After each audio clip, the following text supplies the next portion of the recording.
Hello everyone. So ವಾಪಸ್ ಬ್ಯಾಂಗ್ಳೂರಿಗೆ ಬಂದಿದ್ದೀನಿ. ಸ್ವಲ್ಪ ಪೋರ್ಟ್ಫೋಲಿಯೋ ಚೇಂಜ್ ಮಾಡಬೇಕು, ಅದ್ರ ಜೊತೆಗೆ ಇಂಟರ್ವ್ಯೂಗೂ ಪ್ರಿಪ್ರೇಷನ್ ಮಾಡಬೇಕು ಅಂಥೇಳಿ ಬ್ಯಾಂಗ್ಳೂರಿಗೆ ಬಂದಿದ್ದೆ. ಅದ್ರ ಜೊತೆ ಹೆಲ್ತ್ ಮೇಲೂ ಕಾನ್ಸಂಟ್ರೇಟ್ ಮಾಡೋದು ಬಹಳ ಮುಖ್ಯ ಆಗುತ್ತೆ. ಇತ್ತೀಚೆಗೆ ಎಕ್ಸಾಮು ಅದು ಇದು ಅಂತ ಹೇಳಿ ಹೆಲ್ತ್ ಮೇಲೆ ಸ್ವಲ್ಪನೂ ಕಾನ್ಸಂಟ್ರೇಟ್ ಮಾಡೋಕ್ಕೆ ಆಗಿರಲಿಲ್ಲ. ಸೊ ಇವತ್ತಿಂದ ನನ್ನ ಲೈಫ್ನ ರೀಸೆಟ್ ಮಾಡೋಕ್ಕೆ ಪ್ಲ್ಯಾನ್ ಮಾಡ್ತಿದ್ದೀನಿ. ಅಟ್ಲೀಸ್ಟ್ ಇವತ್ತು ಆಗಲಿಲ್ಲ ಅಂತಂದರೂ I can start from today.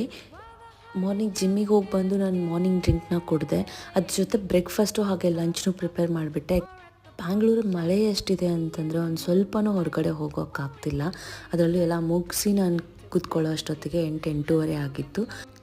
ಇತ್ತೀಚೆಗೆ ಮಾರ್ನಿಂಗ್ ಬುಕ್ನ ಓದೋದನ್ನು ಕಲ್ತ್ಕೊತಿದ್ದೀನಿ. ಅದ್ರ ಜೊತೆ ನನ್ನ ವರ್ಕ್ನೂ ಬೇಗನೆ ಸ್ಟಾರ್ಟ್ ಮಾಡ್ಕೊಂಡೆ, ಯಾಕಂದರೆ ತುಂಬ ವರ್ಕ್ ಪೆಂಡಿಂಗ್ ಇತ್ತು.